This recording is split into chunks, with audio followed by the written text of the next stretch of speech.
కేసీఆర్ గారిని పట్టుకొని నోటికొచ్చినట్టు మాట్లాడుతూ పనికిమాలిన చెత్తవాగుడు వాగుతూ నిన్న శాసనసభలో ఆయన మాట్లాడిన మాట బాధ ఎక్కడ అంటే, సరే ముఖ్యమంత్రి ఒక అర్భకుడు, అంగుష్టమాత్రుడు, ఒక నికృష్టుడు, ఇవన్నీ మనకు తెలుసు. సర్వభ్రష్ట ప్రభుత్వానికి ఇవాళ అధినేత ఈ ముఖ్యమంత్రి.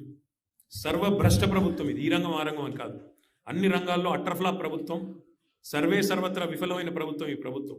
కానీ బాధాకరమైన పరిస్థితి ఏమంటే, అందరి హక్కులకు కస్టోడియన్లా ఉండాల్సిన స్పీకర్ గారు ఇవాళ ఆయన బడివే అనే మాట మాట్లాడితే కళ్ళప్పగించి ప్రేక్షక పాత్ర వహిస్తుంటే ఏమనాలనో అర్థం కావట్లేదు. ఇది పార్లమెంటరీ భాషనా, ఇది ప్రజాస్వామిక భాషనా? మాకు అనరాదా ఈ మాటలు? రేవంత్ రెడ్డి గారికి నేను చెప్తా ఉన్నా, నీకు ఒక భాషలో వచ్చేమో తిట్లు, మాకు 3-4 భాషల్లో వచ్చు. తిట్టాలనుకుంటే మీ తాత జేజమ్మలు దిమ్మె తిరిగేలాగా తిట్టే శక్తి మాకుంది. కానీ ఇంత నికృష్టంగా, ఇంత అల్పంగా, ఇంత దారుణంగా మీరు ఏదైతే వ్యవహారం చేస్తున్నారో, ఇది ఎందుకు చేస్తున్నారో మాకు తెలుసు. ఎందుకంటే మీ అజ్ఞానాన్ని కప్పిపుచ్చుకోవడానికి. నీకు ఐఐటికి IIITకి అంతరం తెలియదు, ఐఐటికి IIITకి అంతరమే తెలియదు నీకు. నీకు బచావత్కు బ్రజేష్ కుమార్ ట్రిబ్యునల్కు తేడా తెలియదు.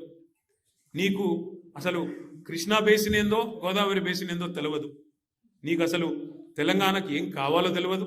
నీకు తెలిసిందల్లా ఒక్కటే, దోచుకోవడం దాచుకోవడం తప్ప నీకు తెలిసింది ఏమీ లేదు. ఒక అజ్ఞానివి, ఒక ఉష్ట్రపక్షివి నువ్వు.